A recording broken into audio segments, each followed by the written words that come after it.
Allez, bonjour à toutes et à tous et bienvenue au Racing Kart de Cormeilles pour vivre avec nous cette 20e édition du grand défi entreprise 24 heures. Eh bien, 32 équipes et 228 pilotes sont venus s'affronter pour marquer leur nom au palmarès de cette 20e édition.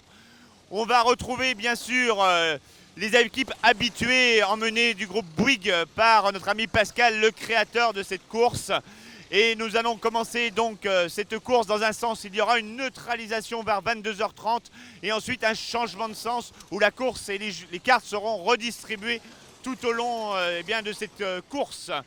Nous allons vous faire découvrir maintenant cette piste avec un champion du monde de X30, le vainqueur international. C'est Vincent Fraisse qui vous emmène pour un tour de piste. Bienvenue sur le circuit des RKC pour les 24 heures. Je vous emmène pour un petit tour de piste. Attention au freinage, on rentre pas trop tôt, on accélère directement sans faire glisser l'arrière. Vibreur extérieur. Là, juste un petit freinage, on accélère directement. Vibreur, hop là. Freinage, on reste bien là à l'intérieur pour bien privilégier la sortie. Ensuite, on ressort à peu près milieu de piste. Ah, le premier droite à fond. Le deuxième droite, on lâche un tout petit peu. On reste bien à la droite pour bien privilégier la sortie du gauche en épingle. Vibreur extérieur. Ici, on goûte un tout petit peu. On accélère directement pour la vitesse.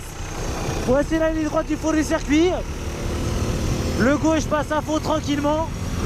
Petit coup de volant. Ça va nickel. Freinage, on rentre pas trop tôt pour bien privilégier la sortie. Pas ressortir trop large. Milieu de piste ensuite. Ça passe à fond, la descente. On passe à fond tranquillement. Et voilà ce petit tour de circuit à l'envers sur le circuit du RKC pour les 24 heures. On revient sur un point sur la qualification. Comment ça s'est déroulé ce matin? Eh bien, très simplement, une séance Q1 pour l'ensemble des participants avec 1h30 d'essai. Ensuite, nous avons gardé les 20 meilleures équipes pour une séance de Q2 qui durait 15 minutes. Et la particularité, eh bien, c'était la séance Q3. Simplement les 10 meilleures équipes avec 9 tours maximum et surtout 15 minutes à faire si jamais réaliser les 9 tours différemment. En pole position, Plomberie-le-Gris, Paris 14e. Deuxième, JMF 2.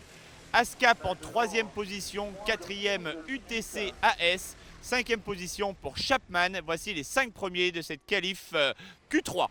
On se retrouve tout à l'heure sur YouTube pour suivre ce début de cette 20e édition du Grand Défi 24 heures 2016. Rendez-vous tout à l'heure.